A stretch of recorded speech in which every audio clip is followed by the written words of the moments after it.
மனைவி கிடைக்கணும். ஈமானுக்கு அடுத்து சாலிஹான மனைவி கிடைப்பது பெரிய நியாமத்.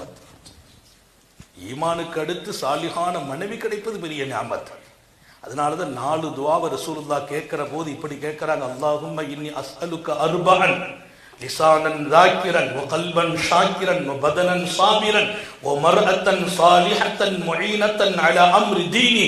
யா அல்லாஹ், உன்னை நினைவு கூறுகிற நாவை தருவாயாக, உன்னுடைய சோதனையை தாங்கும் உடலை தருவாயாக, லிசானன் ذاكرا وقلبا شاكرا நன்றி சொல்லும் இருதயத்தை தருவாயாக, وبدنا صابرا பொறுமையாக இருக்கிற உடலை தருவாயாக கேட்டுட்டு 4வது கேட்டாங்க وزوجة صالحة, ஒரு ரிவாயத்தில் مرأة صالحة முஈனத்தன் அலா அம்ரி தீனி, என்னுடைய மார்க்கத்திற்கு தோள் கொடுத்து துணை நிற்கிற சீதேவியான மனைவியை தருவாயாக.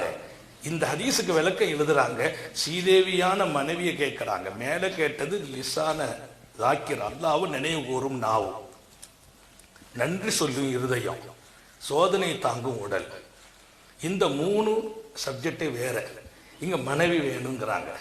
நல்ல மனைவி, தீனுக்கு தோள் கொடுக்கிற மனைவி. ஹதீஸினுடைய விளக்கத்தில் பெருமக்கள் அழகான ஒரு செய்தியை பதிவு செய்தார்கள். உனக்கு மார்க்கப்பட்டுள்ள தீனுக்கு தோள் கொடுக்கிற மனைவி கிடைத்தால் மேலுள்ள 3ம் சரியாயிடும். லிசான ذاكر கிடைச்சுக்கணும். அல்லாஹ்வை நினைவு கூறுகிற நாவு, திக்ரு செய்யற வாய்ப்பு இல்லை. ஏன்? வீட்டில் மனைவியின் டார்ச்சர் தாங்க முடியல, மனைவியின் தொந்தரவு தாங்க முடிவதில்லை, மனைவியால் பல்வேறு சோதனைகள், மனைவியை கொண்டு பல பேர் சோதிக்கப்படும் போது அது திக்ரு செய்ய முடியல, கல்புல் அல்லாஹ்வுடைய நினைவு கொண்டு வர முடியல. ஒரு சீதேவியான மனைவி கிடைச்சிட்டான்னா 24 மணி நேரம் உன்னுடைய கல்பு அல்லாஹ் கொண்டு ஹயாத்தாயிடும்.